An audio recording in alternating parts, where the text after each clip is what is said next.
Greetings and salutations. Welcome to episode number 196. Am I a little loud, Trev? Is that what you're saying? I think my computer, I don't know. It was just It's loud. probably me. I had to mess with my audio earlier. But anyway, welcome to episode number 196 of Ref the District here on the Believe Network. I am the Stoner. That over there is Trev. What up, Trev? How's my audio? Stoner? A little better? Yeah, a lot better, actually. Okay, good. Nathan's out one more week. His play goes live tomorrow. Thursday, Friday, Saturday is when his play is running. So if you happen to, if you get a chance, shout him out and let him know you're rooting for him to do well in the theater. 196, Trev. We're almost at that magical 200 number. That's crazy. It is crazy. We stream live every Wednesday, 7:30 p.m. Eastern on Facebook and YouTube. So make sure you stop by. Hit that like button. I'm going to remind you all night. Hit that like button. Subscribe if you're not a subscriber already. And hey, hit that notification so that you know when we are putting out new content, which is literally all the time. If you're listening later on Spotify or on Apple Podcasts, or on Amazon Podcasts as well, please be sure to leave a rating and review and subscribe to the podcast there. As a reminder, Super Chat, always open and available. We try to get, you guys know this, we try to get to as many comments as we can in the chat area, but we can't guarantee that we'll get to it. One way you can guarantee is if you use that Super Chat, but you don't have to, of course. And we'll give that a full discussion if you do hit that as well. So that is there as an option as well. We are brought to you by Bet Online. Basketball fans. Are there any basketball fans? Trev, you're a basketball fan. I am. Basketball fans, it's that time of year again. The NBA is back. Last night was opening night. The Celtics look unbeatable again. Yeah. From the opening tip-off to buzzer beaters, Bet Online has you covered with the best odds, biggest promotions, and live in-game betting on all your favorite teams. This season, every game matters. BetOnline has every stat, matchup breakdown, and live odds to bet on during the game. And it's not just the NBA. BetOnline has odds on everything from football. The World Series is starting on Friday. NHL is in full gear, and even political props. So head to the website today to get in on the action with America's most trusted site for online wagering. Bet Online, the game starts here. Trev, what up? We got a hot one tonight. We have got some kind of awesome show for you all tonight here on Ref the District. Coming up later at 8:45 p.m. in the cool down, we're going to have JP Flame from the Sports Junkies on the show. JP's going to give us some inside on the Commanders versus the Bears. We're going to preview that game coming up on Sunday, which is a massive game. We all know about that. And we'll give our predictions, and we want to get your predictions. That's later on, starting at about 8:45 in the cool down. At about 8 o'clock in the game, we're going to talk about Jayden versus Caleb. Again, a massive America's Game of the Week, matching the top two picks, of course, from the 2024 draft and what they're both doing so far and if they're living up to their hype. Spoiler alert, here in Washington, living up to the hype. But right now here in the warm-up, Trev, we're going to get to all the latest on Jayden's injury, could it have been avoided, and other up-to-the-minute Commanders news, and a little something that we call TNN. For all your Commanders news and notes, it's the TNN. Here's Trev.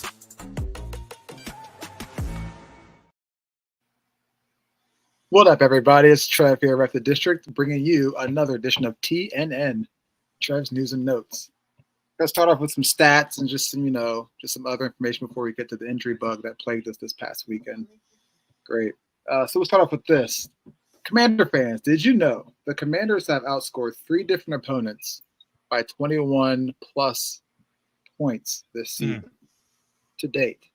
Also, fun fact about that, this matches the total from 2013 to 2023 as when we only had 3 games in 10 seasons where we scored over 21 points. And we've That's done it insane. That's 3 insane. games already. That's embarrassing. Well, I mean, we've had some decent offenses since then. When Kirk Cousins was running this offense, it was humming along pretty well. RG3 in 2012 specifically, but man, to only have done it 3 times in 10 years and then do it 3 times already this year, that's impressive. That's 3 touchdowns. That's wild to me. Yeah, it is. Like you said, we had the playmakers, we had the quote unquote, we had Eric Bieniemy here. Like we had Eric Bieniemy here, who we've been wanting for a long time, and we finally like had that Bobby Wagner effect. Oh, he came to us, okay, and then we were the most sacked team, and it was just atrocious. You had Mike Shanahan, an offensive guru who's going to the Hall of Fame. You had Jay Gruden, who was hired because of the offenses that he could coach in Cincinnati, and you had Scott only 3 times in 10 years. Protege. Yeah. It's just nuts. So there's that. The Commanders' defense since week 4 are 5th in EPA per play and 1st in dropback EPA. What is EPA? Expected points. I forgot what the A is for. Expected points. I'm going to do it. EPA. Sorry. EP. Man, I can't spell apparently. EPA NFL. It is. What is EPA? Expected points added. So basically, it's one of those deals where you have your expected points of what you should score, but added means they're doing something above and beyond what they're showing on the field, what the points are actually showing on the field. So that's actually apparently it's a great season turnaround for Joe Witt and Dan Quinn this year. Yeah, it started off pretty bad, but now it's just trajectorying up. So that's cool. Brian Baldinger, I don't know if anybody knows him in the football world. I think he was a former player. Is he a former player? Yeah, former offensive lineman. Yep. Yeah, he has this thing on his Twitter. He breaks down a lot of top offenses from the past weekend, and he came across ours, and he said we have 2 stars on offense, Jayden Daniels and offensive coordinator Kliff Kingsbury. We'd had 8 straight runs in 8 different formations, 8 different run plays to start to put the Panthers in a tizzy. That's crazy. Yeah. 8 straight runs in 8 different formations. So you have no idea what's going on. Yeah. And we're going to talk about that a lot more in the game later on. We're going to talk about Kliff Kingsbury, what he's doing, and if it's sustainable. Yeah. And then my last stat for the news and notes would be this is from Al Galdi from, Commanders beat reporter radio area. Yep. He said this is per ESPN's win rate metrics. Our center, Tyler Bediash, is number 1 among all qualified inside offensive linemen in pass blocking. All qualified. Brandon Coleman, rookie out of TCU, 3rd-round pick, is number 1 among all qualified offensive tackles and run blocking. We'll get to him a little bit later, too, because injury bug plagued him, but that's wild. Rookie. Yeah. Remember at the beginning of training camp, we were like, is he going to be ready to go? Is he going to be a develop? Is he going to be a project? Nope. He's a stud. He's a starter. Yeah. Commanders as a whole are number 1 in run blocking and number 6 in pass blocking. Yeah. Yeah, that's crazy to think about what the offensive line is doing. I mean, that was our biggest concern. I mean, there's a lot of people who wanted to trade back from number 2 to take like a Joe Alt, an offensive tackle, because that's the problem that this team really has had forever is a not good offensive line. And they went out and they got a center, they got a left guard, and they drafted a left tackle. And then next thing you know, and of course you bring in new coaches, and then next thing you know, they're killing it on the offensive line. So it's really good to see what they're doing so far. Speaking of new coaches, that offensive line coach is Bobby Johnson, formerly of the New York Giants. And I remember there was a lot of chatter during the hirings this offseason. It was like, Bobby Johnson? Well, look what the offensive line just went through. Like, it's going to be another bad year for the O-line. But it just gives you credit to Adam Peters and Dan Quinn going out and getting the guys that fit the mold for Bobby Johnson because it's working. Maybe the guy in New York didn't fit the mold he was trying to do, or just less talented or something, but he's working wonders here. Sometimes it's just fit, Trev. Sometimes it's just fit. A guy or a group of guys just fits with a certain style of offense, or with a certain coach, or sometimes it's just fit, and it works that way. All right, now we got to get to the injury bug. Oh boy! All right, let's get to the injuries. What do we got? All right. Well, first off, positive. Jordan McGee, linebacker from Temple, one of our draft picks. I think 5th round. Fifth rounder sounds right. I believe you're right. He's been activated off of the injury reserve list and promoted to the active roster, taking the spot of recently cut Jamin Davis. Yeah. Real quick side note on that. I did not see that coming. I thought maybe they wouldn't bring him back after this year. I thought he would make it on our team this entire year, just filling in here and there, playing limited roles. Maybe even traded possibly, but they just flat out said, see you later, man. We tried. You're athletic, but you don't fit what we've got going on right now, and you won't fit in the future either. So might as well just go ahead and get this done, rip the Band-Aid off now, and they just released that man. Yeah. That's wild. Yeah. And it's too bad because they tried. I see a lot of people are saying things like, well, they drafted him and then they moved him right into as a Mike linebacker in the middle, and that's not what he does. And then this year they moved him to defensive end, whatever, and that's not what he does. Well, if he doesn't do either of those two things, and if you believe in this coaching staff, like we have no reason not to at this point. They're doing everything right so far. Then you have to believe that they tried everything. That they've looked at it and they've tried everything, and then they tried to trade him, and nobody's even given up a 7th round draft pick for him. So you just had to let him go, and it's too bad because he had a lot of promise.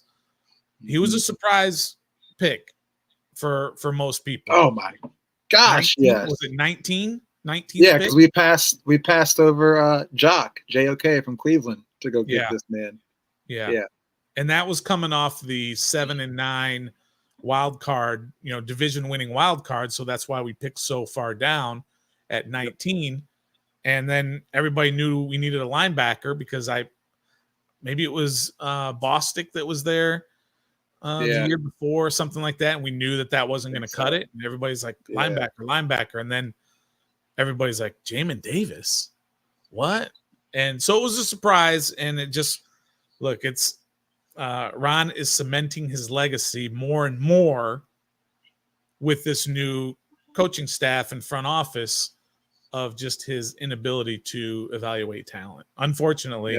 And all of that 4 years of draft is why this team they've got the quarterback now, and they may do well, but they're not in a position to make a Super Bowl run. At least I don't think so at this point. Right. Because of those drafts from 2020, 21, 22, and maybe even 23 with Emmanuel Forbes. We'll see how that goes.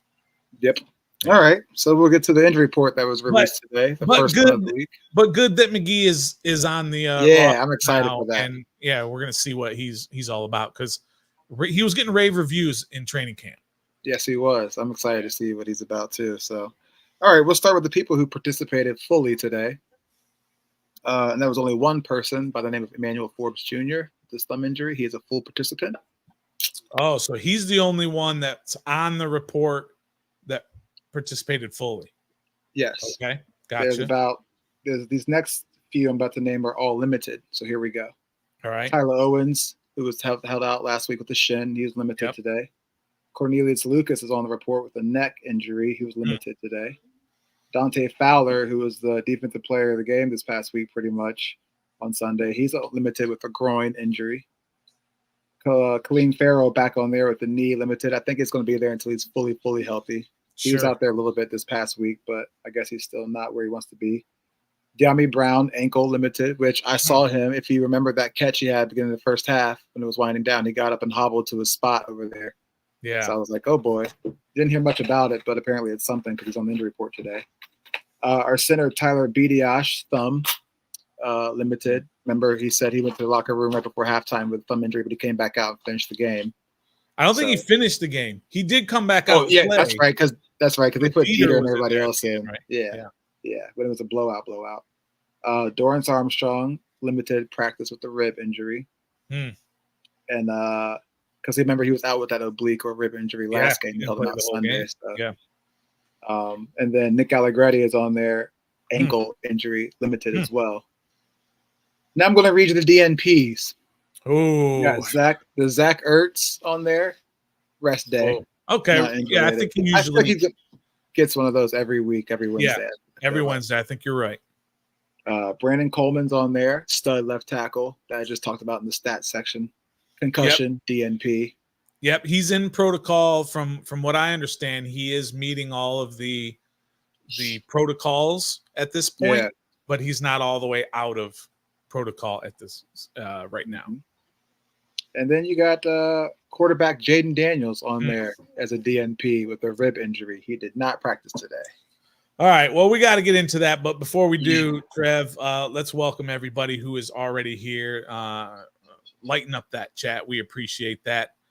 Tommy T already jumping in with the caps. All right, that's the last update we get, Tommy T, because I am recording it and do want to watch it after our show this evening. So no more updates, but appreciate you, Tommy T, for jumping in with that. Of course, Sweezy Squad Gaming is in the house, of course. Joseph is here. Scooby D2 is in the house. Got you. Roger's here, of course, as always. Grimjow is here. JH is here. Lockdown, of course, is here. Coach Lombard. Gregory Pett's here. Let's see who else we got who has. If you haven't hit us in the chat, make sure you do. JG, of course, is here. Yin Yang Experience is here. And we want to thank everybody. Mike is here as well. Dominic's in here. Appreciate everybody who's jumping in. Make sure you keep them comments rolling. And, of course, make sure you hit that like button. Trev, let's talk about Jayden Daniels, the injury. Okay. Let's speculate because it's fun. We have no idea, of course. But I do want to say this, that when I was watching the game and that first run happened and he went down, Trev, I wrote down on my paper, because I take notes all the time, right? You do. I wrote down he hurt his ribs. I saw it right away. I said he hurt something because he kind of, his helmet was messed up and all that stuff, but he was kind of like favoring his side. And then sure enough, the very next play, which was not a run, it was just a handoff, he was holding his side. Yep. And so then I go back and I watch again. You know what, Trev? He started to go down on his own first. I don't know if anyone's talking about that or not. He started to go down, and then almost simultaneously is when they brought him down. He was going down, but he was going down in that awkward manner, not sliding. And that contributed to it. And I'm telling you, Trev, he's going to continue to have injury issues if he doesn't learn to either get down or slide or get out of bounds or whatever it is. He has got to do it. Lamar has learned to do it. Josh Allen hasn't learned to do it. He's just still running over people. Who are some other guys? Kyler Murray. They just know that it's time to get down. You have to learn at some point when to get down. And he didn't get down in time. And by the time he decided to go down, they were already jumping on top of him. Yeah. I didn't like that. The way he was tackled was very, very awkward. Yeah. Very discomforting. You knew immediately as soon as before he got up, if he gets up with something, like there's no way he can't get up, like just bouncing up. You know what I mean? Yeah. Yeah. I think hopefully he learns, because look, there was a time where he wasn't even sliding, right? And the coaches were getting on him about, you need to slide. If you remember, it might have been a preseason game. Maybe it was the first game. And he slid right in front of their own bench and he popped up. Yeah. And had that little interaction, right? See? Yeah. I hear you. I need to slide. So now he's just got to continue that development, and he's just got to learn when, okay, I've gotten enough, I need to go down. And at that point, what he gained, 40, what is it, a 47-yard run? Yeah. Mm-hmm. What would have been so bad if it would have been a 43-yard run? I know. And it slid just as they were closing in on him, just before they got to him. Go ahead and slide. He's got to learn it, Trev. He's got to. He does. What's Nathan here saying? He has a comment right here. He said, on Daniels, selfishly, I want him to play because he's exciting, also because I want to shut those Bears fans up from yapping. That's true. Now let's get into that. Now let's get into whether or not Jayden is going to play, or whether you want him to play, or whether you think he's going to play. Trev, I mean, we're guessing at this point. We don't really know. But no, what do you think? I think if he's able to play, you should play. If you feel 100%, 95 100%, you should play. I also do see the side of the fence where you should hold him out. It is only week 7, and we play the division. Our division schedule starts to heat up a little bit after this game, the next couple of weeks. That's when you really want him to be there. But I kind of probably feel like it's a B-Rob situation. It might unfold that way. B-Rob, they held him out of the game as precautionary. Actually, they held him out that second half, and then the whole next week, the whole next game, held him out. Then he came back this last Sunday and did some things because he was. And didn't he look a lot more explosive? He did in that first half of the other game. Yeah. They asked him if he was, did they think he was healthy enough to play last week, and gave him a look as in like, what do you think? But ultimately answered, it's not up to me, it's up to the coaching staff and Adam Peters and all this and that, which it is. But I don't have any doubts about how close they're monitoring this injury. And Dan Quinn keeps saying ever since it happened, they want him to come back when he's fully him, not half of him or part of him or 3/4 of him. When he's fully him, fully turned up, so he can play the way he's been playing. This is tough. Because his mother tweeted out he's fine. We don't know how serious or how much pain he really is in. Right. Maybe today was just a precautionary. Don't practice today. You got tomorrow and Friday to get things figured out. They said this week is very, very key for that. I don't know. I'm on the fence. 50% of me, 75% of me wants him to play. 25 doesn't want him to play. Yeah. And then if I could be 200%, 75% of me doesn't want him to play to be safe, and 25% wants him to play. So that's where I'm at. Literally 50-50. Yeah, I'm pretty close to that as well. We don't know what the extent of the injury is and how he's feeling. I mean, there are some signs that you can point to, when he comes back out in the second half and he's raising his arms without any issue and he's smiling and he's doing some things. But you never know. Maybe he got an injection, a pain relief injection, and he wasn't feeling it. Then the next day, who knows? We don't know at this point. But if he's healthy enough to play, then yes, I want him to play, because that's everybody. You went through the list of all the guys who are banged up. Yeah, probably 80 to 90% of those guys, they're going to play even though they're banged up, and so you expect that of your quarterback as well. But this is a little bit different. This is a guy who he's the franchise. He's the savior. He's the guy who everybody is looking to for the next 10 years to be the guy, and you don't want to risk any of that. Right. But this much I know. This particular regime of Adam Peters and Dan Quinn, and all the way up to the ownership, they're not going to put him out there simply because it's a big game and they want to showcase the organization. Right. The previous regime would push for that, right? They would do that in order to look at, everybody's looking. He needs to play. He needs to be out there. They're not going to be pressured by that sort of that thought process. I believe everything that Dan Quinn says in his press conference, when he says, we're gonna watch him. We're gonna give him all the best medical advice.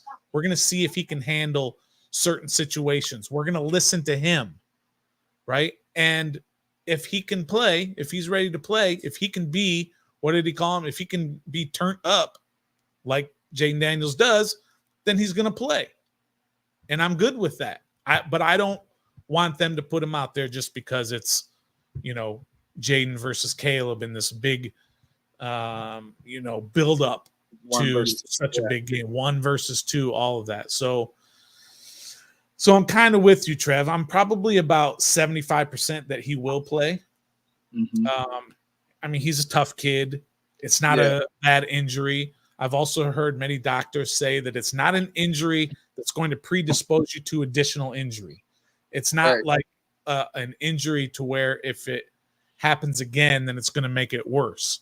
This is just an injury, and it needs to heal on its own. And if you go out there and it gets hit again, it's not going to make it worse. It might hurt, but it's not going to like give you fractured ribs now or something. It's just one of those things. So pain tolerance. Yeah, there's pain tolerance to it as well. So I don't know. I'm about with you, Trev. I'm about 75%, 25% about him playing, whether I think he's going to play. But of course, I want him to play because Trev, I know Marcus Mariota is getting a lot of love. But that was Carolina. You do not want Marcus Mariota playing any sort of meaningful football. Important minutes. Yeah. In for Washington. You really don't. You don't. You really don't. I watched it again, Trev, and he made some nice passes. Yeah. But it was Carolina's defense. Yeah. Carolina, the worst defense in the NFL. There is context to it. Mm-hmm. For sure. So I agree. We don't want him out there, especially against a Bears defense that's very good. Yeah, they are. And exactly. So my question now to you, I guess it kind of ties to the game, but right now it's a question for you. If he does play, do you see a change in game plan with Jayden Daniels? Do you still call the same design quarterback runs, or do you just call less and then just let him use his legs when he has to? Yeah, I think that's an important question because you don't want to alter your game plan because his legs are what makes him special. He's really good in the pocket. He's above average. He is, I mean, you can almost put him at this point through 6+ games. You can put him great in the pocket. But what takes him to that next level are his legs, his ability to make plays. I mean, we saw it play number 1.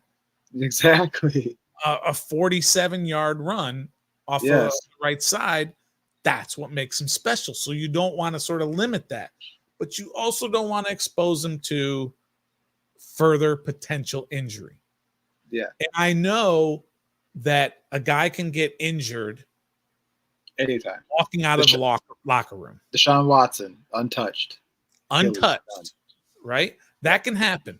More injuries occur in the pocket than outside of the pocket for quarterbacks.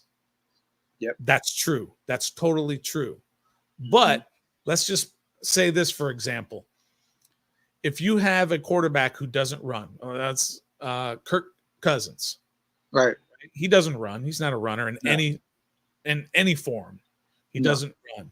So he drops back an average of, let's just say, 35 times a game. Yes. So he's exposed to being injured 35 times a game, right? Jayden Daniels will also drop back about 35 times a game, but he'll also run 10 times a game on average. So that's 10 additional opportunities to get hurt. So while a running quarterback is not necessarily getting hurt on average more than a pocket quarterback, but the opportunities to get hurt are at a higher percentage. I agree. So I don't know, Trev. I don't know if you adjust the game plan or not. He's perfectly fine standing in the pocket and throwing darts all over the place. He did it against Baltimore, right? They couldn't run, he couldn't run, and he threw darts all over the field. Yeah. Right? So he's perfectly capable. I wouldn't mind that because we got a good running game. B-Rob's back, Eckler's here, and McNichols is a good contributor too. So yeah, I think if he plays, use your legs when you have to. I don't think he should do any quarterback design runs or if any. At this point. So if he's playing and he maybe still banged up a little, you do want them to adjust the game plan a little. Yeah. Go ahead. Get him out there. He can make the throws. He can scramble. Just don't do any design runs for him. We got 3 running backs that can get the yards we need. Fair. Right.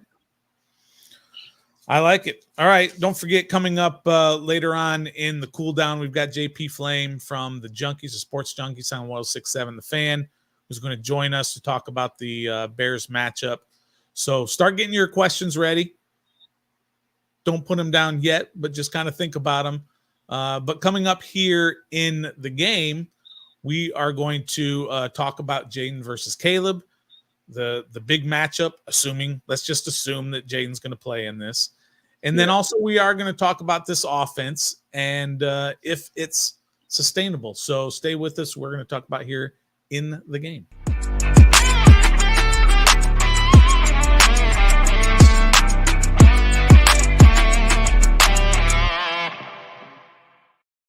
All right, and welcome back to episode number 196 of Ref the District here on Facebook and YouTube. We are live, of course, reminding you to hit that like and subscribe button if you're not yet a subscriber.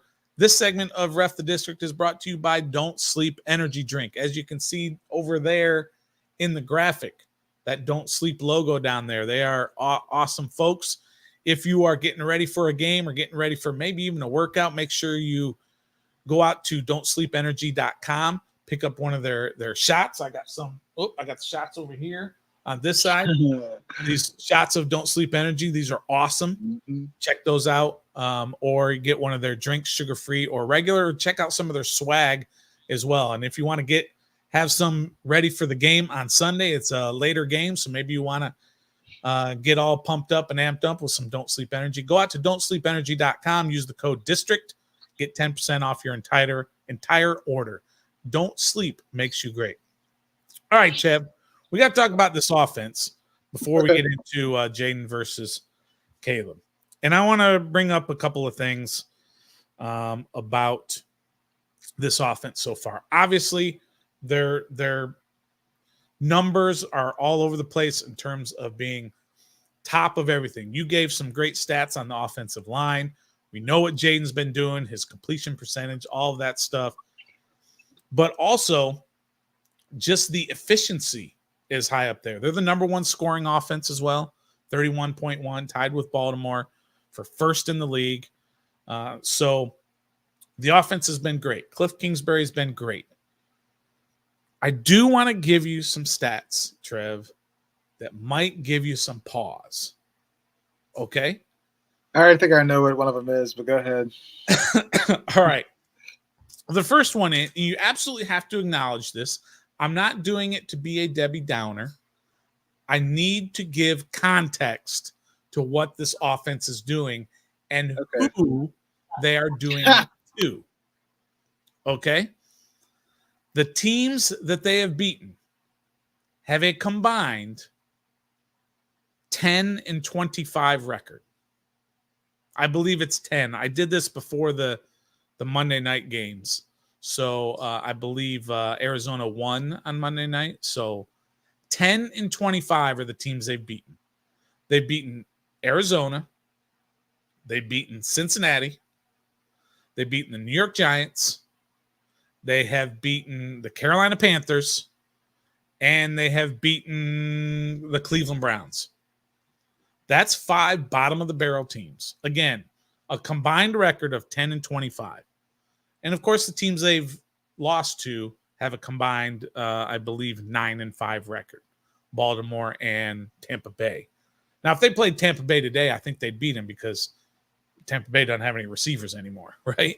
All the receivers are right done, basically. Yeah. But they played them, and Tampa gave them a pretty good beatdown, and the offense was not that good in game number 1. That was game 1. So it's context, right? The teams they're beating are bad. Carolina has the worst defense in the league. But look, they still pounded them, which is great. Yeah, we can't help around our schedule. Right. But you still have to understand the context of that's who this offense is doing things to. Yeah, exactly.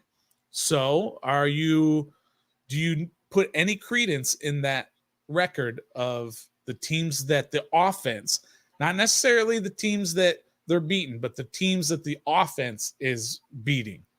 the Cleveland defense, the Carolina defense, the Cincinnati defense, which is woeful, the Giants defense, which is pretty good. Yeah. Do you give any credence to that record?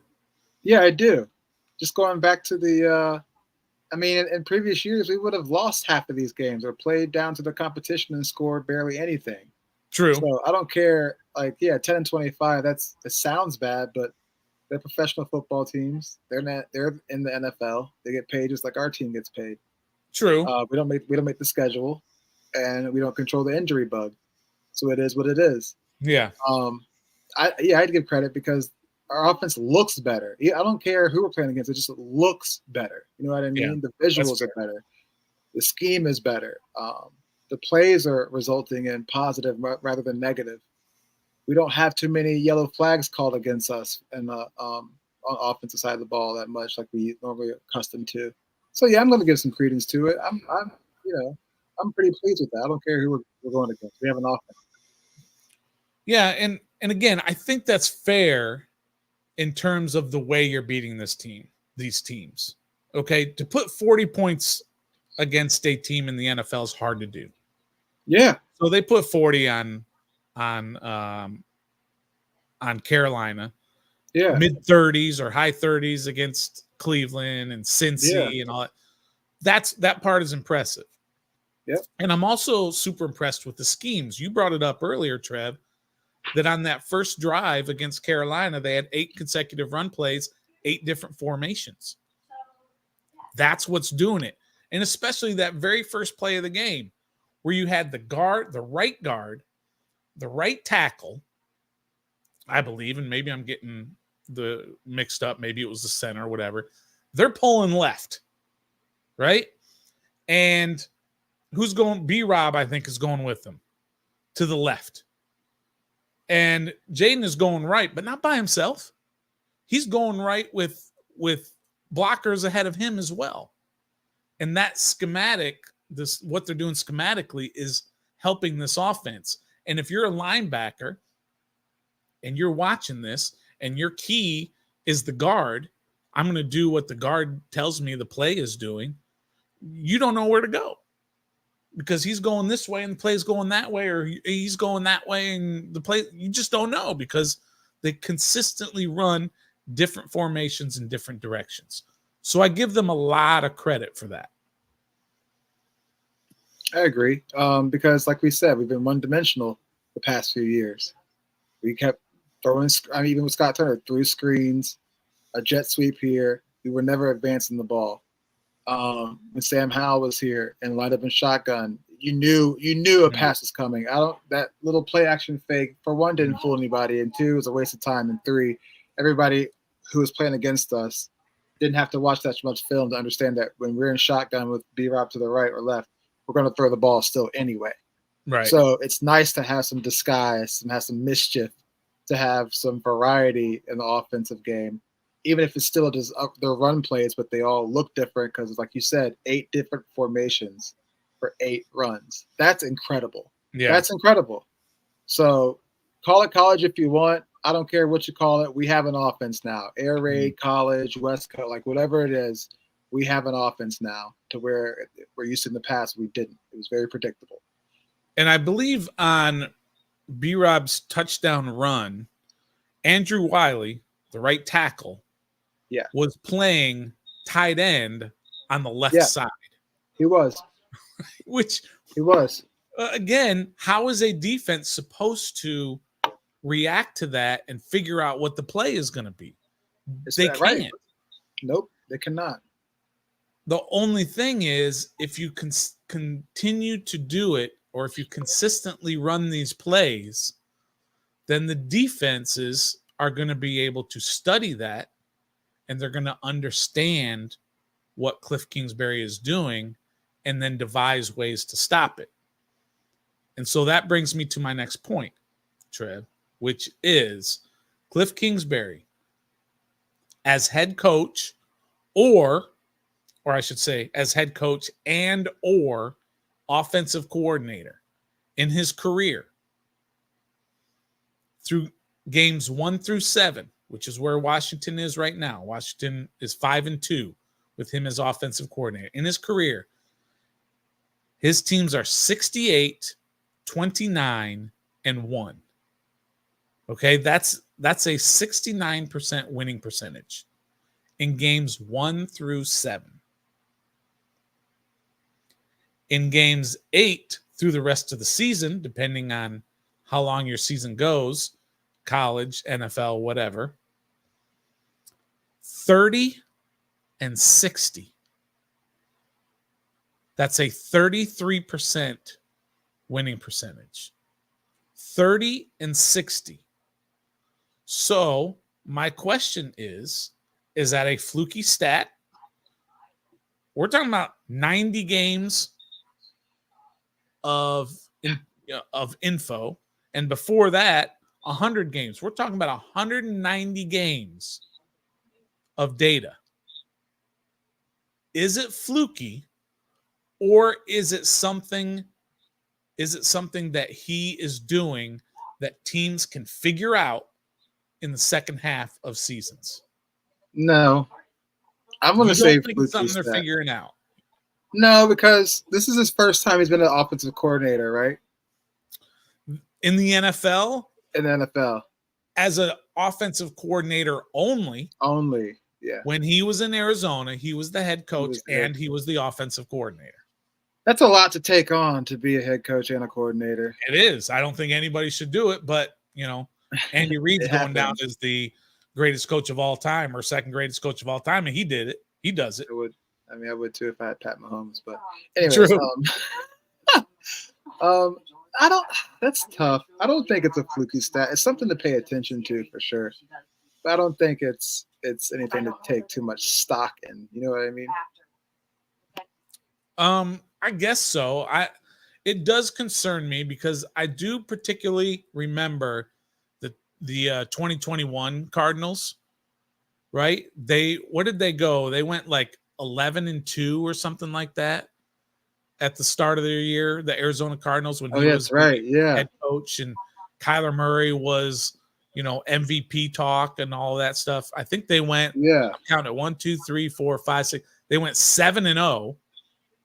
Oh, here it is. They went 10-2, and then lost. 11-6. Yeah, and finished 11-6, and then lost in the playoffs. Yeah.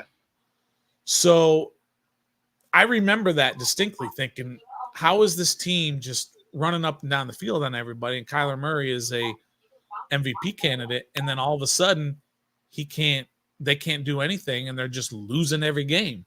And in fact, they're losing games where they're scoring 12 points, where they're scoring 16 points, where they're scoring 23 points. In the playoffs, they scored 11 points. So I'm just concerned. I don't know if it's fluky. I don't know if it's just that's fluky. What it is. But it just needs to be in everybody's mind that this isn't something that hasn't happened before. I mean, I wrote down all of the years, Trev, that the records in the first half of the year: 5-2, 7-0, 7-0, 5-2, 4-3, 5-2, 6-1, 7-0, 5-2. This year, 5-2, right? And then you look at the second half of the year: 2-7, 3-6, 1-9, 1-5, 1-4, 2-4, 0-5, 1-4.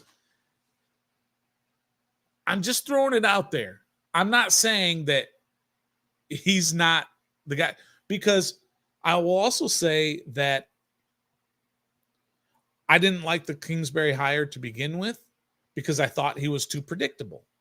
Yeah. Right? He lined up the receiver on the same side every single time. He didn't motion guys. But we're not seeing that this year. No, he's very unpredictable right now so far. He's far. Very unpredictable. And so he is learning. He's developing as an offensive coordinator. Mm-hmm. So hopefully he continues to do so. But still concerns me, Trev. Talk me off of the ledge, Trev. I am. It's fluky, Stone. It's a fluky stat. You read too much into it. He's calling a great game. It's not going to happen to us. Okay. All right. I mean, you're not giving me any reasons to He's developing. He's growing as a coach. He's growing as a play caller. He is. I mean, I totally agree with that. If you watch his offense now, it does not resemble any of his offenses in the past at Arizona. This is not the offense that the air raid offense he was running in Arizona. It's not. It's not anywhere close to it. Not even close. So there you go. There you go. See, you just talked yourself off the ledge. I talked myself off of it. I hear you. All right, Trev. Let's move on to the game on Sunday. The 4-2 Chicago Bears coming off a bye week. Yeah.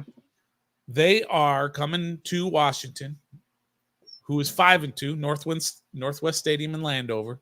4:25 p.m. This is the game that was flexed into the America's Game of the Week. Jim Nantz, Tony Romo calling the game. Last I checked on Bet Online, the Bears are a 1.5 point favorite. And I believe the over-under was 44. Maybe I can't remember exactly. I forgot to write that part down. But I want to remind you of something, Trev. This is kind of funny on the research that I did. This has nothing to do with this game because it's totally different. But I also want to remind everybody who's here that about the game last year, the Bears Commanders game. Prior to the game, I went back and I watched our episode prior to that game. And if you ever get a chance, it's episode number 141. Oh my It's God. Hilarious. Oh Nathan, God. Washington fans are very, very confident we can beat the Bears. This might be the Dolphins versus the Broncos beatdown, which happened the week before, which was 70-20. He said they are the worst team in the NFL, top to bottom. Trev says, this should be a clobbering. We should put them to bed. Should be a cakewalk. Yeah. If you remember, at that time, the Bears They were 0-4. bad. Yes. They had lost. We forget this. They had lost 14 straight games going back to the previous year and had not won a game in almost an entire calendar year. 14 straight. Mm-hmm. Stoner says, I haven't felt this confident in Washington winning in a long time. That's how confident we were. And Washington was 2 with Sam Howell. Yeah, with Sam Howell. With Sam Howell. And also, I remember we were 2-2. They were 0-4. And they had, coming into that game, they had, I believe, a total of 2 sacks on the season coming into the game. And they sacked Sam Howell 7 times in that game. And I remember being so confident. The week before, Washington took Philly to overtime. It was 37, 35, 4, something like that. I remember that. Yeah. And remember Jahan Dotson caught a touchdown right at the buzzer, right at the end. And then Ron kicked the extra point instead of going for 2, which we all wanted him to go for 2. And his excuse was, well, everybody was tired or whatever. And that's why we kicked the extra point instead of going for 2. And we're all like, well, if you're tired, you're going to get your ass beaten overtime then. Exactly. So you got to go for it. Anyway. Exactly. And then let's not forget, Trev, that in that game, Washington was down 27-3 at halftime. And that was the game Ron said he didn't even go and talk to them at halftime. Remember that whole controversy? Yeah, I do. And JG is saying that's exactly why my Carolina boast bothered me, Stoner, when I was all about Washington giving Carolina the beatdown, but it came to fruition. But anyway, different year, different regime, all of that. But just wanted to kind of give those give that reminder of how confident we were. Oh, and then also remember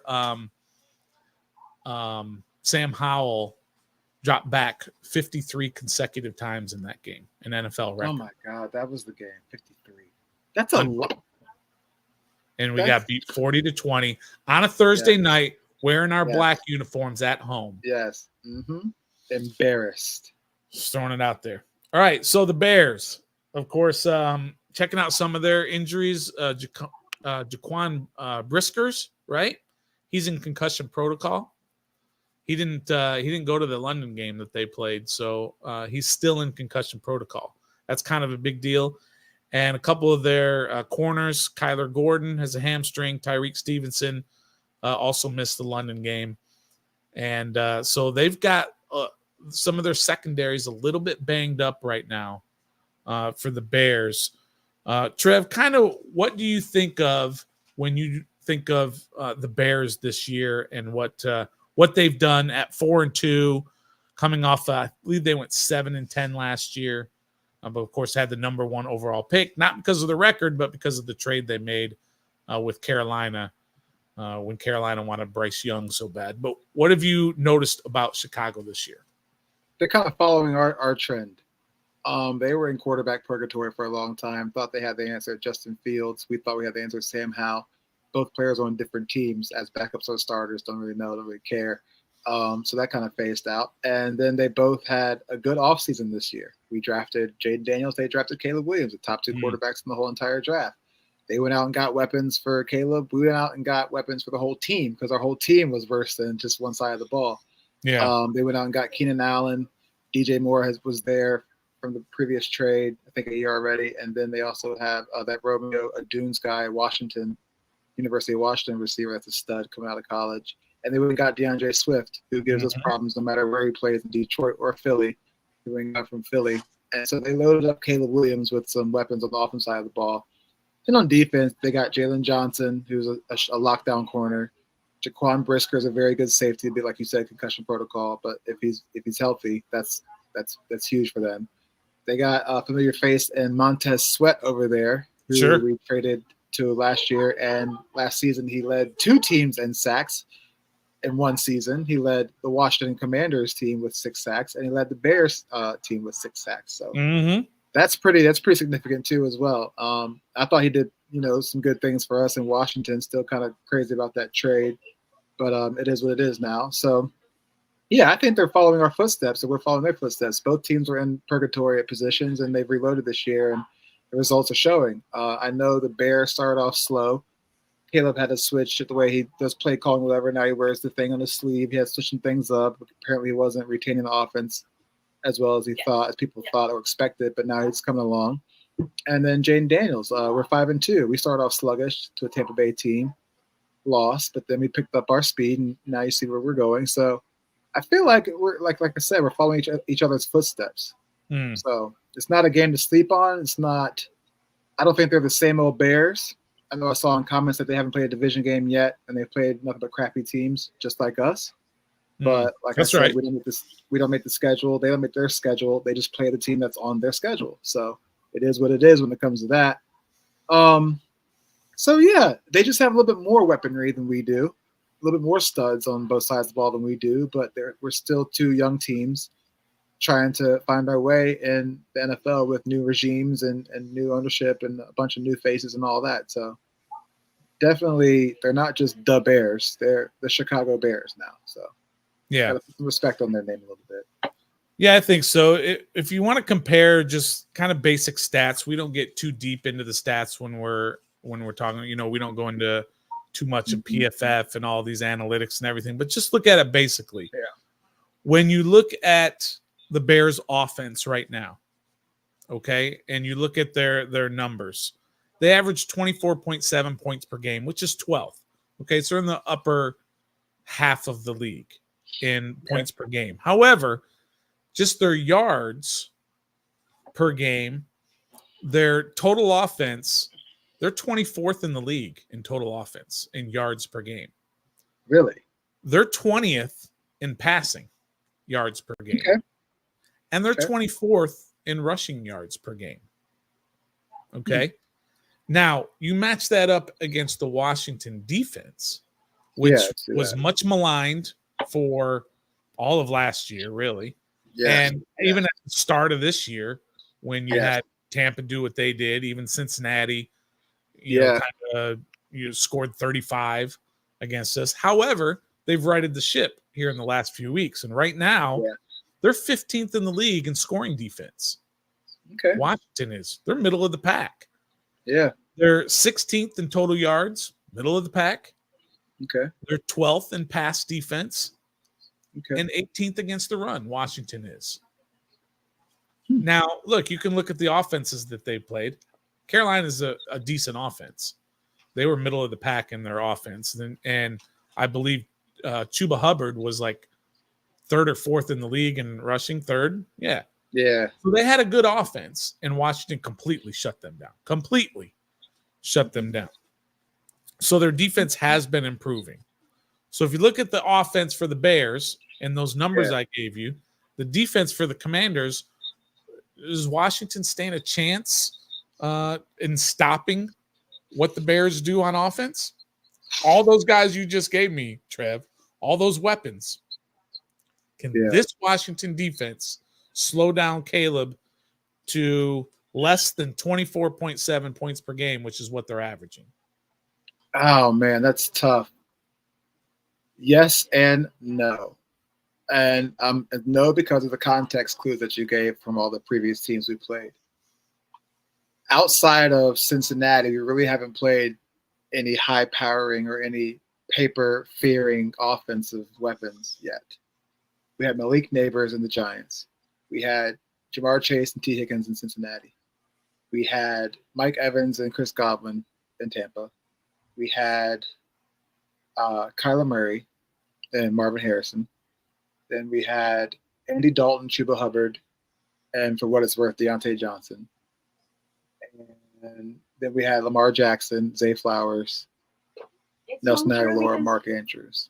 So I would put the Ravens up there with offensive weaponry and Derrick Henry, my bad. Oh, I would put what we're facing. Yeah. So outside of the Ravens really haven't had too much what I'm looking for. Too many problems with the offense of the teams we played. But this Chicago Bears offense, Keenan Allen is a stud.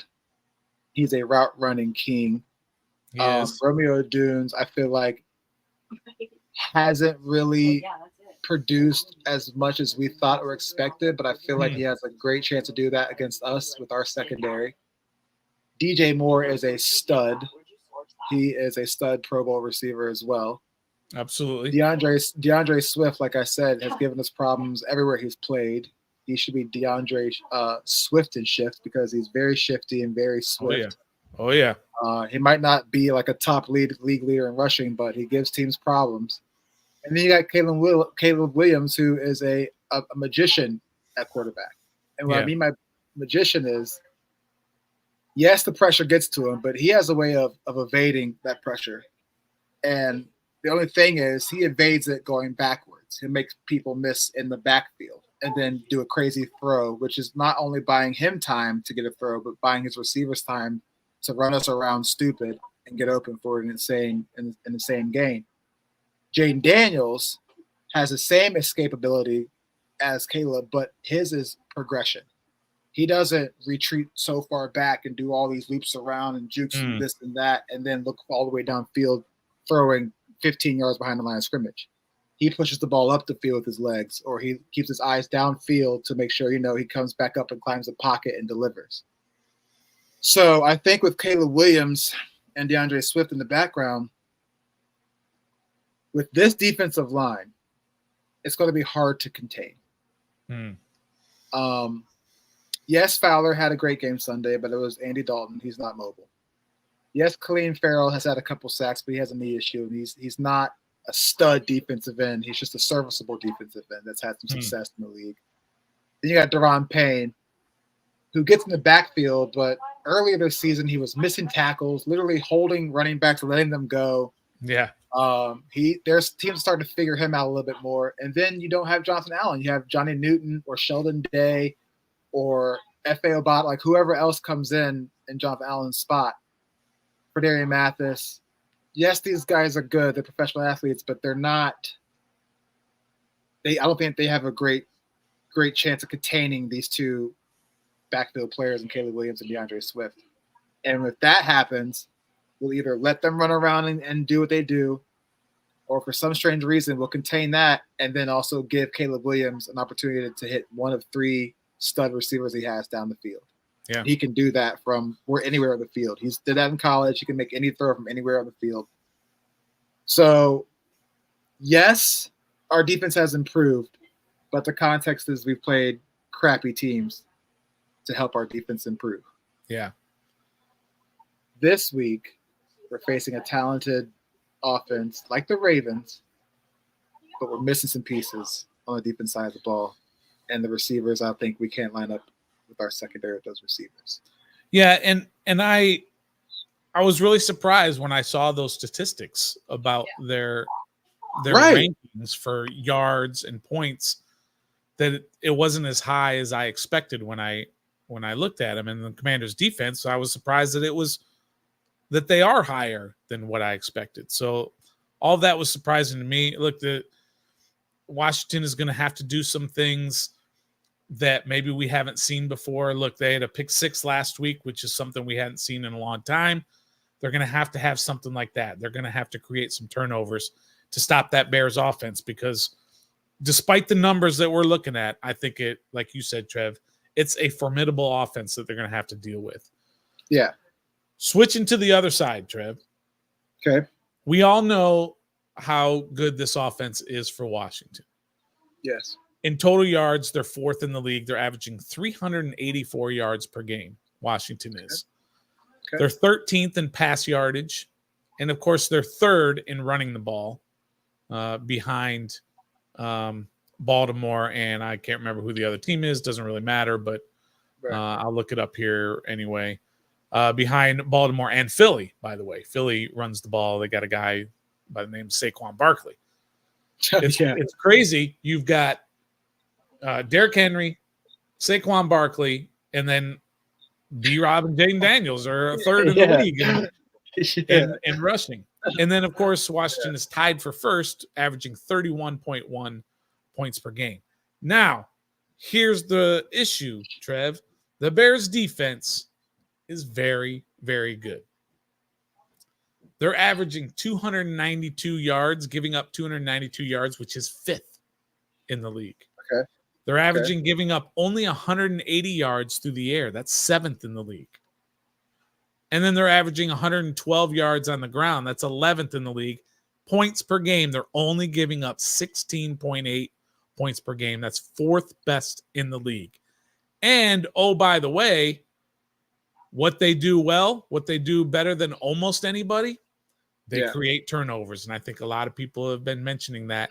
They have taken the ball away 13 times already in only 6 games. They have taken it away 13 times, 7 interceptions, and they have recovered 6 fumbles. Okay. And that's 3rd best in the league, Trev. Let's put this in the context too. Okay, put it into context. Who have they played? They beat the Titans 24-17. Terrible team. They lost to the They lost to the Texans 19-13. Okay. They lost to the Colts 21-16. Was it Flacco? I don't even know who played that game. I think it probably was. They beat the Rams 24-18. They destroyed the Panthers like us 36-10. And then they destroyed the Jacksonville Jaguars in London 35-16. Yeah. So like us, they haven't played, as people say, they haven't played anybody yet. Yeah. I think the records against the teams they've won and teams they lost to very similar to Washington. Yeah. Mm-hmm.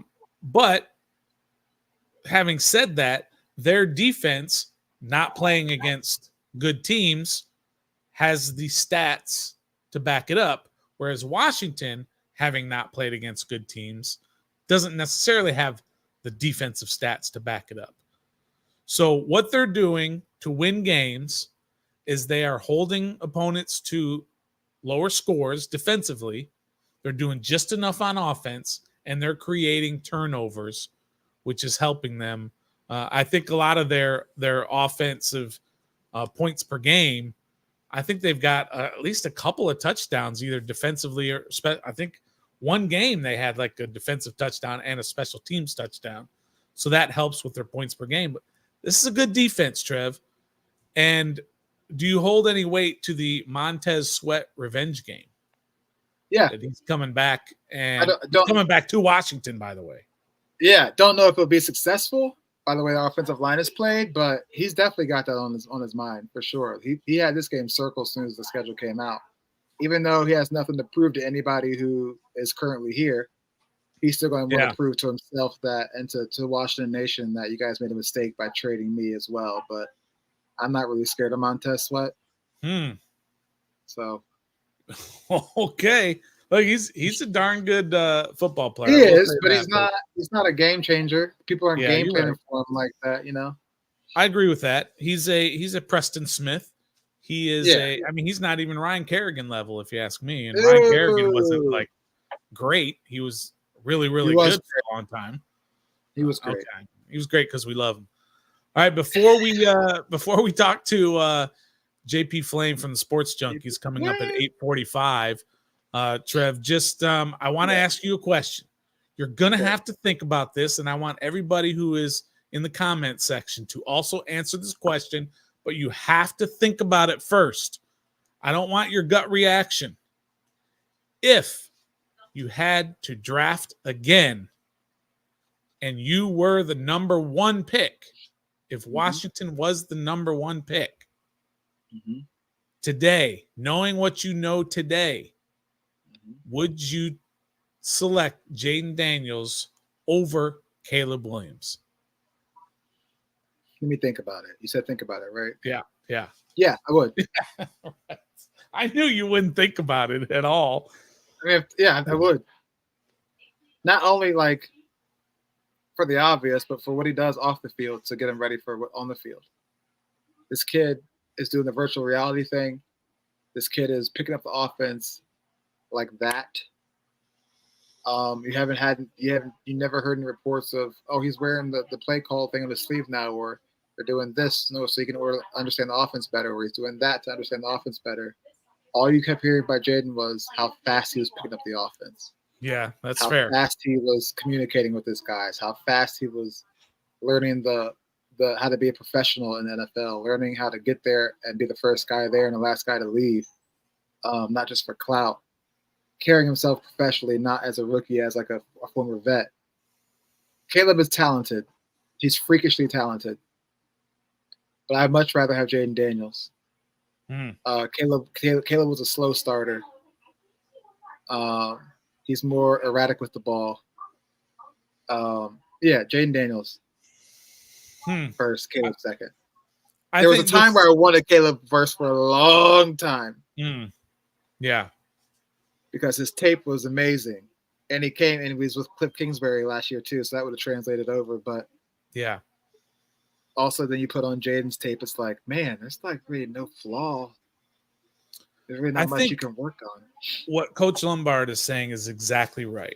When I compared the two players, and if I were Chicago, I also would have taken Caleb Williams. I liked Caleb Williams better as a player. But as Coach Lombard says, I definitely underestimated his intangibles, his work ethic, his lack of ego, his ability, as you said, Trev, to pick up the offense so quickly, his leadership abilities. I didn't know he had all of that in him, obviously, because, I didn't interview him. I didn't talk to him and all that. And so prior to the draft, I would have drafted Caleb number one like Chicago did. But knowing what I know now, I think it's okay for me to say that I would probably draft Jaden Daniels number one overall ahead of Caleb, although I think Caleb's going to be awesome. I think he's going to be great. And these two guys are forever going to be linked, right? As a 1 and 2 pick, as a which you're going to take. This is Manning and Leaf, right? This is RG3 and Andrew Luck, right? You're always going to be linked. Maybe to a lesser degree, this is Jameis Winston and Marcus Mariota, right? The 1-2 picks of quarterbacks, back and forth, back and forth. Who's better? Who's going to be the best quarterback in the NFL? But I still think Caleb's going to be a great player. I still like him. There are certain intangibles that I think he does not have that Jayden does have, but I don't think that makes him any less of a quarterback. And so I think Caleb's going to be great. But I like to rock the boat. I like to ruffle feathers, but I can't do it on this one. I'm going to take Jaden Daniels #1 overall because of what I've seen so far in terms of his intangibles. Yep. Which has led him to be Rookie of the Week 5 weeks out of 6. Which has rankled some Bears fans, it seems as though. Caleb did have a better game. He did. I'm not going to lie. Stats-wise, he did. Yeah. But too bad. Too bad for you. In the last 3 games, look, Caleb got off to a slow start, right? He had a few stumbles out the gate, whereas Jayden basically took off right from the start. But in the last 3 games, Trev, Caleb's 3-0. They've won their last 3. Yeah. And Jayden's 2-1 with that loss to Baltimore. Okay. But Caleb is throwing it at 74% completion percentage, while Jayden's at 71%. Okay. Although Jayden has thrown it for more yards, 740 yards to 687. Caleb in his last 3 games has 7 touchdowns and 1 pick, whereas Jayden has 4 touchdowns and 2 picks. And his rating in the last 3 games, Trev, Caleb's 119.1, whereas Jayden's is 91.5. And this doesn't include, for Jayden, it doesn't include the last game where he only, had 10 snaps or whatever it was. This is just his last 3 games before that. And Caleb has rushed for 102 yards in his last 3 games, and Jayden's at 151 in his last 2 games, or 3 games, for each of them. So Caleb is he's coming on strong, and he has outperformed Jayden in the last 3 games so far. Consider your opponent. I get it. I don't know who they played off the top of my head in the last 3 games specifically. Washington had Baltimore, which has a great defense, and especially against the run. They had Baltimore, Carolina, and Cleveland. Cleveland's supposed to have a pretty decent defense. But still, he's coming on. Bears had Rams, Panthers, and Jaguars last 3 games. Yeah, those aren't good teams right there. No. Those are not teams known for their defense. No, not quite. So I get it. But overall, Jayden has passed for more yards. This is through, and again, I'm not counting this past week. I'm just counting the first 6 games. And same for Caleb. They're both 4-2. Jayden passed for more yards, 1,404 to 1,317. Jayden's completion percentage, 75.3 to 65.3. So he's thrown it at a better efficiency. Touchdowns to interceptions, if you take total touchdowns, Caleb has 9 touchdowns and 5 picks. And Jayden has 10 touchdowns, but only 2 picks. And, of course, he's doubled his rushing numbers, 169 for Caleb, where 372 for Jayden. So take it for what it's worth. Those are just comparing some of these guys, these 2 guys that are, again, they're forever going to be linked to each other, and we're going to always compare them. We're going to watch Caleb Williams from now until the end, right? Because we're going to want to compare him to Jayden Daniels. Because that's what we do. We like to compare these guys, and it seems like some of the fans in Chicago might be having a little bit of buyer's remorse with Caleb Williams, just a little bit, that maybe they should have taken Jayden Daniels instead of Caleb Williams. But it seems like everybody here, no surprise. What you want. A little bit of surprise that all these, everybody in here is they would take Jayden Daniels if they had for sure. They were the #1 pick as well. All right. So let's move on to a full game preview here. So I'm going to do a couple of things as we welcome in JP. We're going to I got just a couple of little things we got to do to get ready for this. Let me brand it. Let me change this, Trev. I'm going to do that. I'm going to do that, and I'm going to change that right there. All right. Let me move here as we get ready for the cool down. All right. The 5-2 Washington Commanders welcome in the 4-2 Chicago Bears Sunday in Landover in a matchup of the number 1 and number 2 overall picks in the 2024 NFL Draft. And we have JP Flame from the Sports Junkies to break it all down here on Ref the District.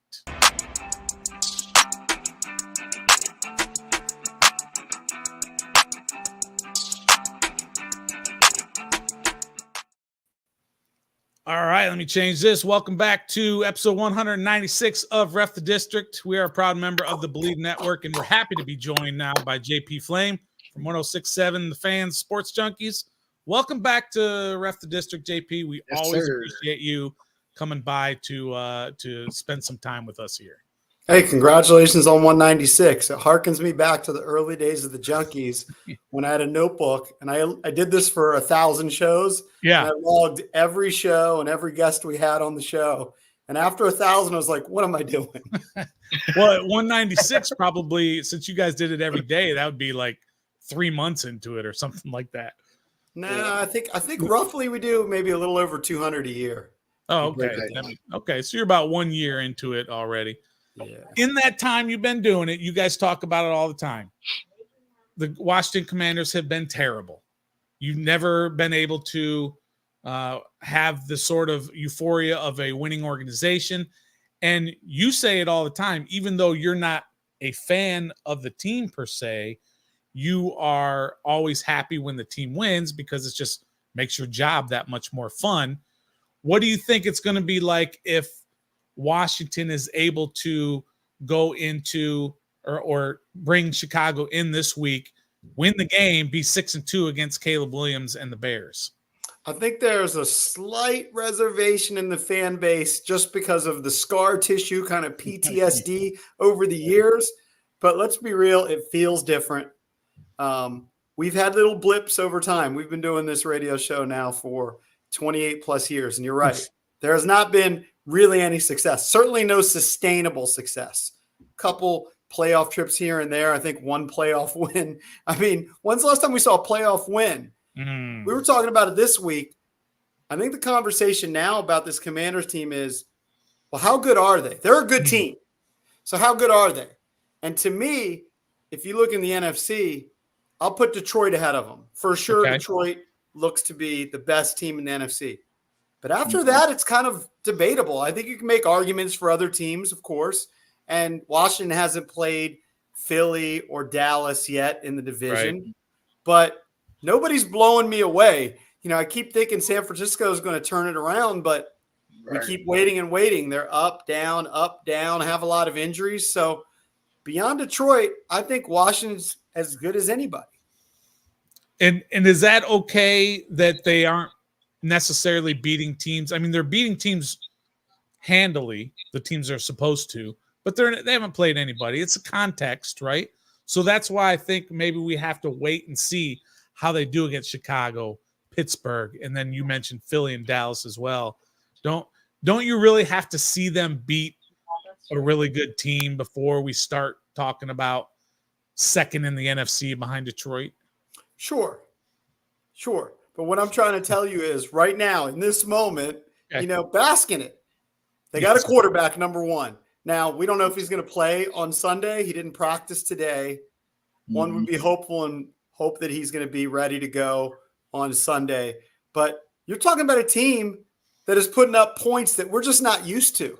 You could go year by year and look at the point totals going all the way back to Kirk Cousins, and nobody's even close to what this offense is producing. No, I agree. So with that being said, what has to happen on Sunday for us to make a statement for the NFL as in, like, we're a serious team. We don't beat bad teams. We actually beat a team with a winning record. Where does that start off with?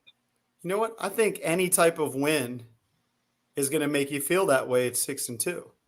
The truth is, if you went through most of the teams that have winning records, most of them are taking advantage of situations and beating losing teams. There aren't many teams that are 5-2 that have just beaten teams with a winning record.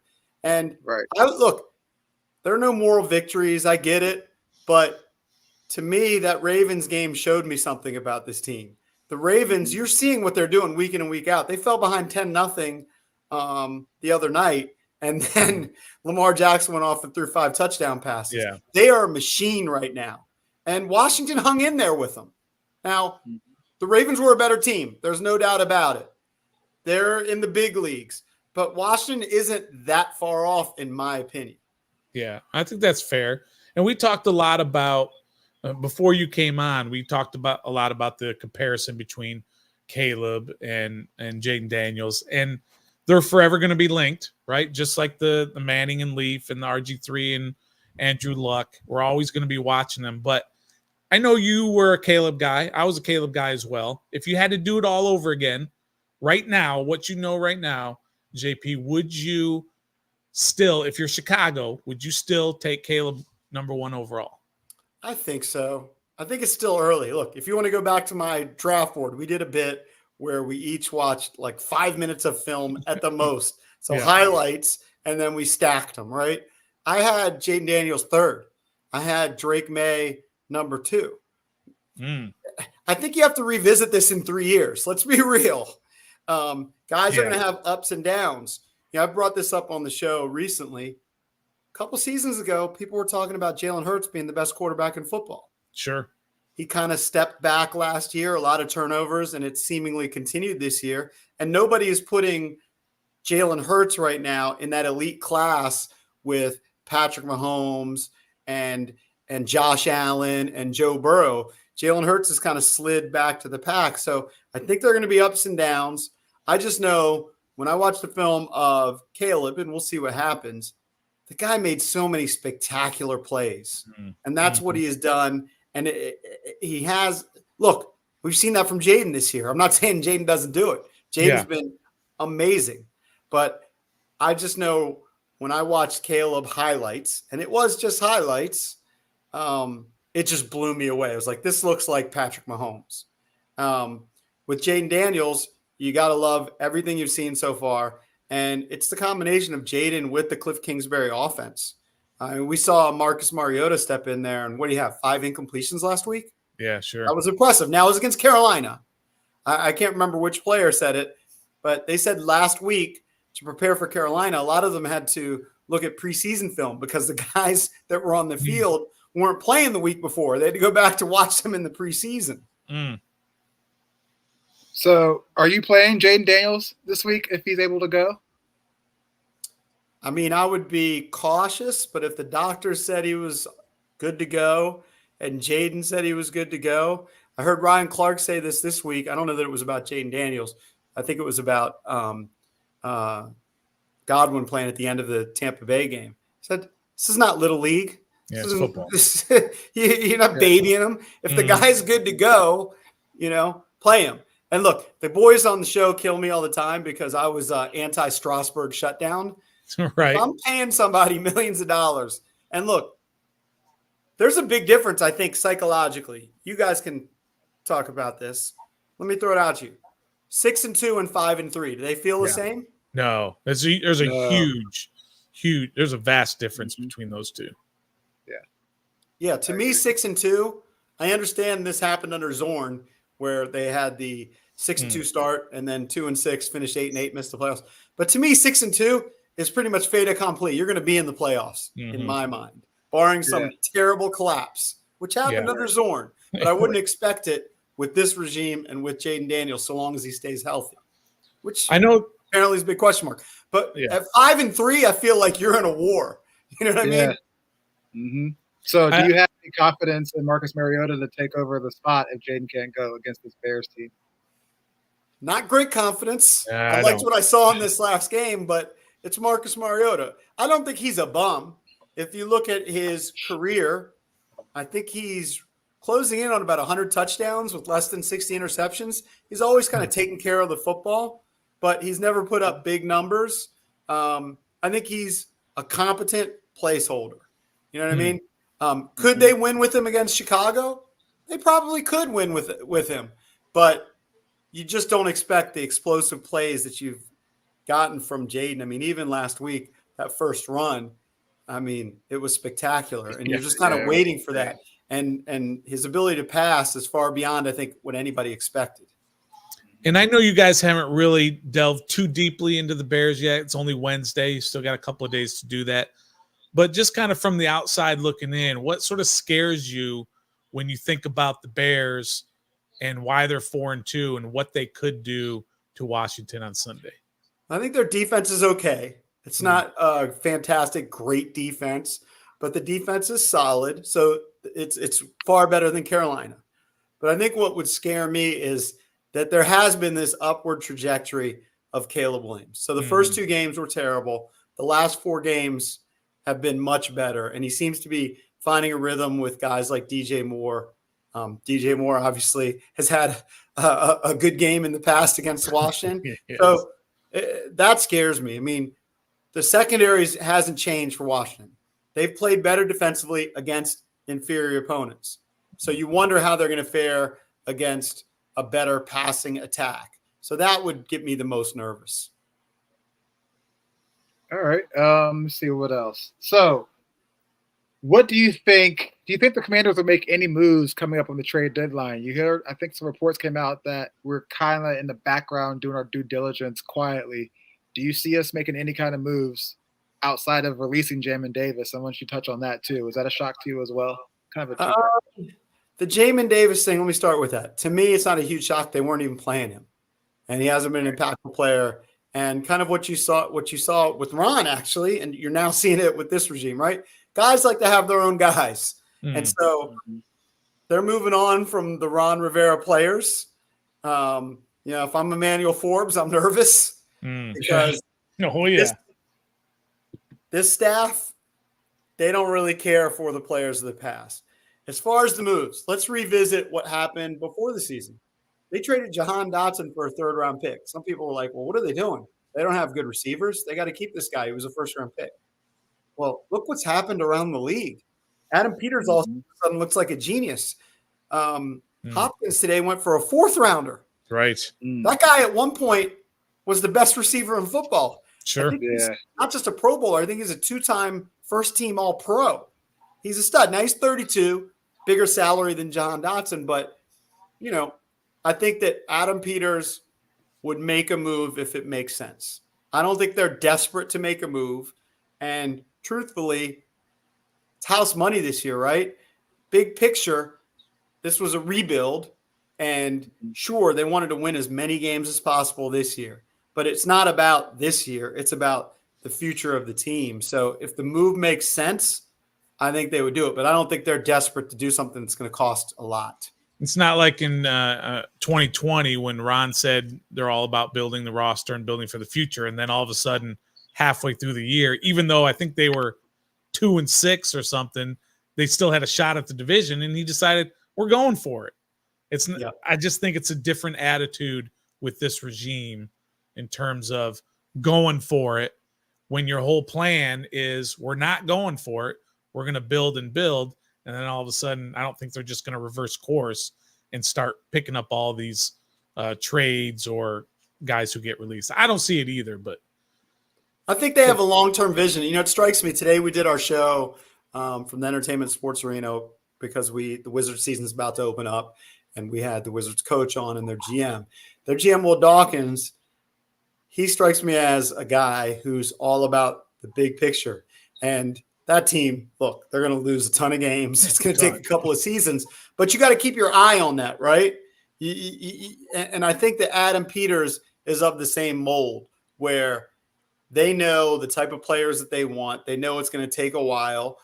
You're going to bring in veterans like they did this year, like Bobby Wagner, which might help you win in the immediate, but you know that they're not part of your long-term future. And so, again, if it makes sense and it doesn't cost too much, I think they'll make a move, but I don't think they're desperate to make any moves. I agree with you. Here's a stat I wanted to give to you that we did a little research on and see what you think of this. See if you think this is fluky or if this is a trend. Yes.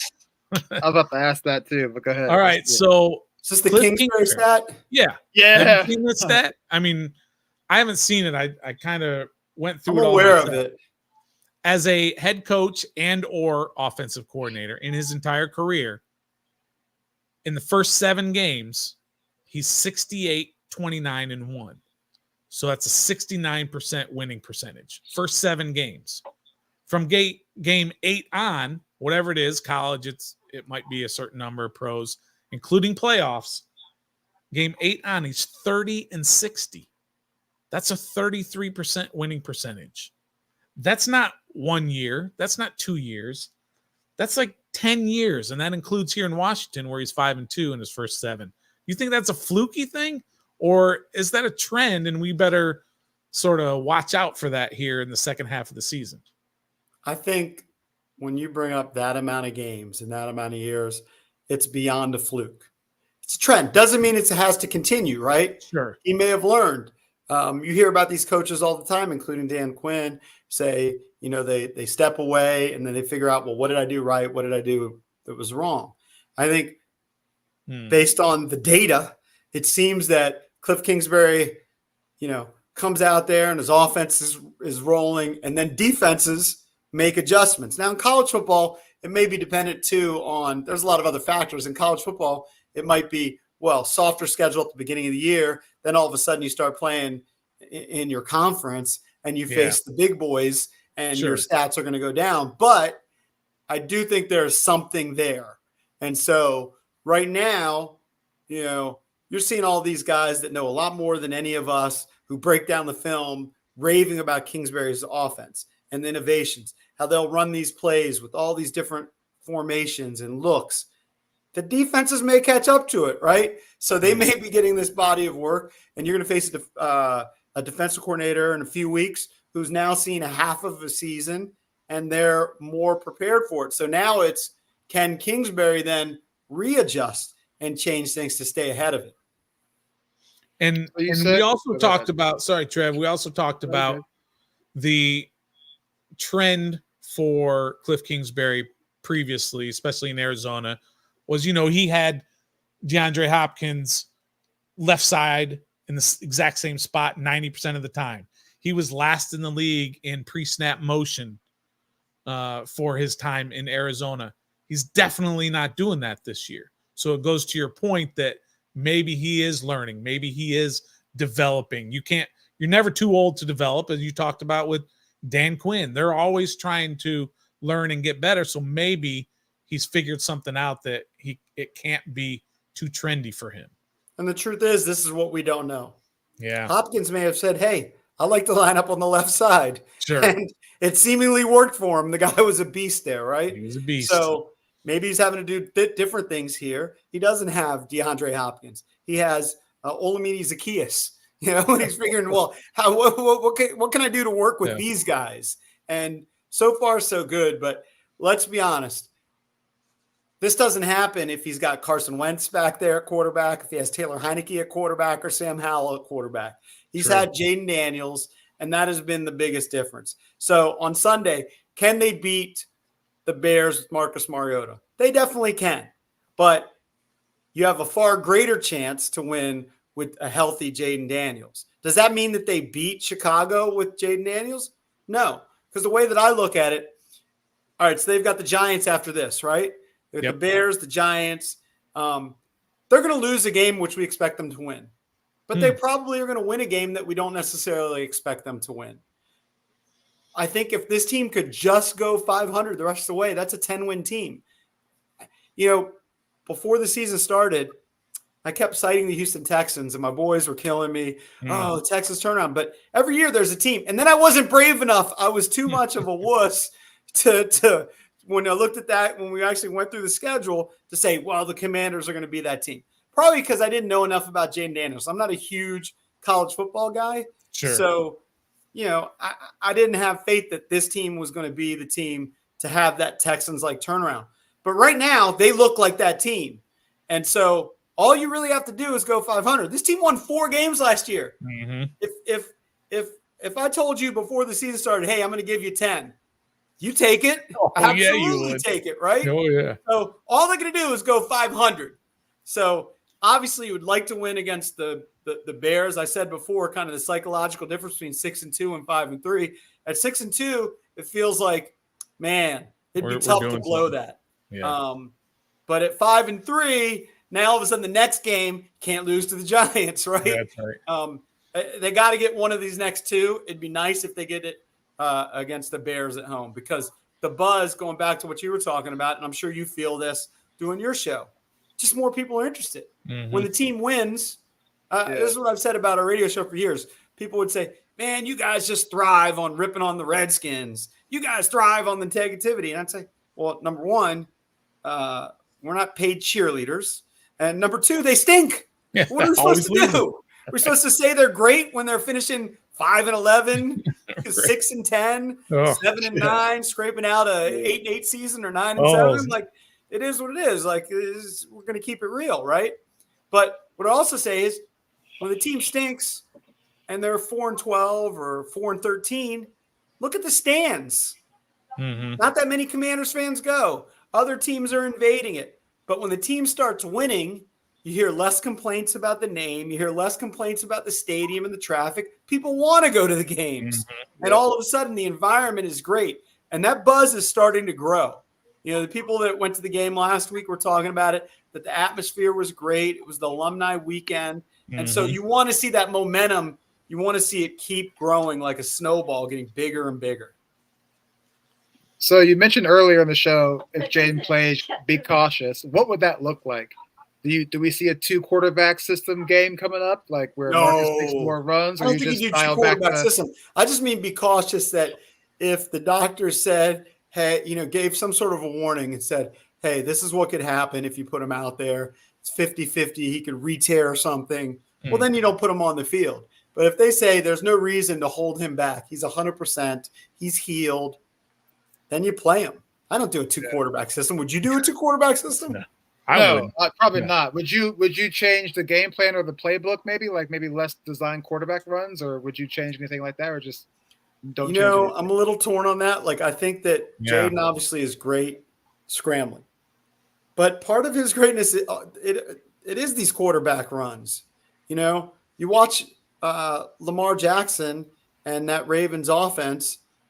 Lamar's become a great passer. Look at 5 touchdown passes in this last game. But if you take away the legs, he's just less special. It's not to say he wouldn't be good.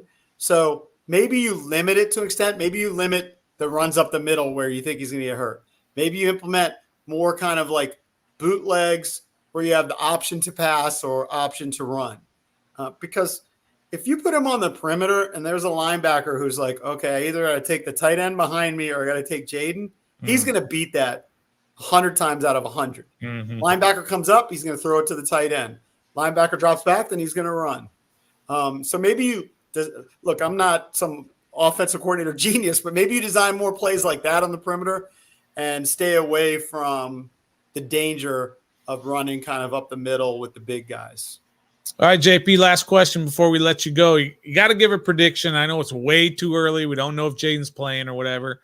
But, just for the sake of writing it down on some paper, who do you got in this Sunday for Commanders versus Bears? I'm going to take the Commanders to win this game. You look at the Bears. Yes, they've won 3 in a row. And you hear this criticism about, well, who have the Commanders beaten? Who are the Bears beating? That's right. They're not necessarily beating anybody. It's a home game. Caleb has been playing better, but I don't think they have this world beater defense. Montez Sweat has 2.5 sacks. I think their leading sack guy has 4 sacks. I think they're going to be okay. With Marcus Mariota, I would be a little nervous. I think he probably peaked in that first game. I mean, with the 2 touchdown passes, he started off slow and then he was on fire. Yeah. But if Jayden's back healthy, I would say 75% confident. With Marcus Mariota, I'll say 50.1% confident Just that they win. But I think the Commanders get to 6-2, which will be pretty sweet. All right, just give me a score then, just for the heck of it. All right, let's go. Commanders 31, Bears 23. Wow, that's fairly convincing. I like it. I like that score. Have you guys made your picks yet? We're gonna do Not that yet. right now. Trev, who you got, and what's your score? I got the Commanders winning at home, going to 6-2. I got 27-19 Commanders. That's still fairly convincing. I mean, that's within one score. Both of y'all got an 8-point spread. Definitely covering. The Bears are covering that. Look, I'm gonna ride the fence here a little bit. I'm gonna give you two scores. If Jayden plays, they win, and I think they do fairly well. I will say if he plays, they're gonna win 28-20, another 8-point score. But if Jayden's not playing, I'm gonna have to go with Bears winning 30-17. That's if Mariota's playing, because I do not believe in Mariota. I believe Sunday was Hold on a second. I'm a little confused. You gave the Bears more points if Mariota plays. So is that just based on like a pick six or turnovers? Yes, exactly. Because I mean, they're third in the league in turnovers. They forced 13 turnovers already this year. So that's what they do really well. That's helped them out in a lot of these games. So yeah, I think if Mariota, he's going to give him the ball a couple of times and really stink. I just don't believe in him. It was very fluky. Let me also give you this is kind of like an EB-ism. All right. He probably said plays both they're sides, the Bears. right? He probably just said they're the Bears. But what I'd say is, does Matt Eberflus look like a 5-2 head coach? No. I think he does with the beard. He was smart to grow the beard this year. When he didn't have the beard, I was like, he's first to be fired this year. But he got the beard and they're winning, so there's might not be a coincidence. Congratulations on 196. Appreciate that. It's a huge accomplishment. You guys do a great job. Always like jumping on with you. Make it look more and more professional every time I come on. So congratulations. Keep it going. Awesome. Thanks. That's JP Flame from 106.7 The Fan Sports Junkies every weekday morning, 6 to 10 a.m. and on Monumental Sports. If you want to watch them on TV, check them out on the Odyssey app as well. They put out their radio show. As I've said many times, I've never missed a single segment since 2007, February of 2007. What are you doing with your life? Never missed a single segment. Trust me, sometimes it's hard. I will fast forward through some of your interviews with certain guys, right? But never missed a segment since 2007. Appreciate you for coming on, JP. All right, see you, boys. All right, take care. Thanks, JP. All right, let me get this back up to our thing here. Go there, hit this right here. So just kind of getting back to the end of the game or the end of the show, talking about what everybody is going to predict. Everyone start putting in your predictions for this game. Some people already have. JG's got Washington 17-13 in a pretty low scoring game. Okay. Uptown's got it 31-24. Believe it or not, if you check our community page on YouTube, we do a poll every week to see who everybody thinks is going to win. And this week, and it's always Commanders heavy, right? Because it's a Commanders show that we do. However, this week, the Bears fans got onto our page, and they've got 55% of the folks who have voted have the Bears winning. Oh. So, Trev, you said 30, you said 27-19. 30, yeah, 27-19, yep. How does that happen? How does Washington beat Chicago 27-19? Keep the run game First of all, Jaden Daniels is playing. Okay. I look for them to be a little bit more conservative with Jaden Daniels this Sunday. So in that case, we won't be a high-scoring team, but we still get at least 3 touchdowns. 27-19. We run the ball. I think Jaden probably passes for less than 225, maybe 0 touchdowns, and the touchdowns just come from 3 straight rushes from B-Rob and Eckler. Because I don't, it depends on how healthy Jaden is. Now, if it's 100%, then my score might have to change. But I think we score points, but it just won't be as high-powered and as total point scoring as it has been in the future. And I think our defense will let Caleb do his thing early, but then, we'll get to realize who he is by the time halftime comes around, and we'll just be clamping style defense, and we win 27-19. All right. I mean, I don't have any issues with that. Look, I have Washington winning if Jayden Daniels plays, but the what we saw this past Sunday against Carolina with Marcus Mariota is not what you're going to see if Marcus Mariota plays on Sunday versus the Bears. You're not going to see that. What you're going to see is a lot of what you saw the first couple of drives with Mariota, which wasn't great. I've watched him enough. I saw him in training camp up close and personal. Saw him in Atlanta. And look, they run the same offense with him in there. But it's so different. It is so different, Trev. It doesn't even look like the same offense. That's how different it is. Right.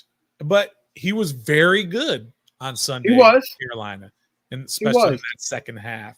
He was really, really good running that offense. So, I mean, if he plays and takes care of the ball, we still have a good chance of winning. That's a big if. I know. Take care of the ball. Every quarterback will take care of the ball, but I feel like some quarterbacks can live with throwing a pick or two here and still come out the win, a la Patrick Mahomes. So, and Josh Allen or whatever. But yeah, it's just it's a big question mark right now. It's going to be a lot of fun to watch this game. I think the hype is going to continue to build as we go through the week.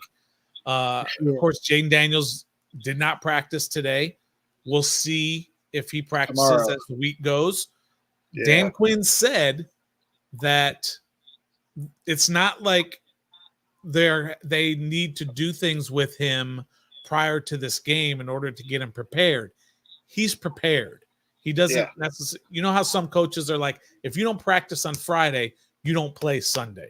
Right, exactly. I don't think that's going to be the case with Jaden in this particular game. If he can play Sunday, he's going to play Sunday. I believe that, but I'm just not sure that he's going to play. And I'd be disappointed if it's Caleb versus Marcus, right? It's still the number 1 against the number 2 overall pick. Just in it is. It's just you're right. But it's nice to be able to have this build up. Hopefully, all these guys. You listed the injury report earlier, so hopefully all these guys are going to get healed.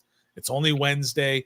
You got practice Thursday, Friday, Saturday walkthrough, all that. It's a late game Sunday. It's an afternoon game, so there's a few more hours there to sort of rest up.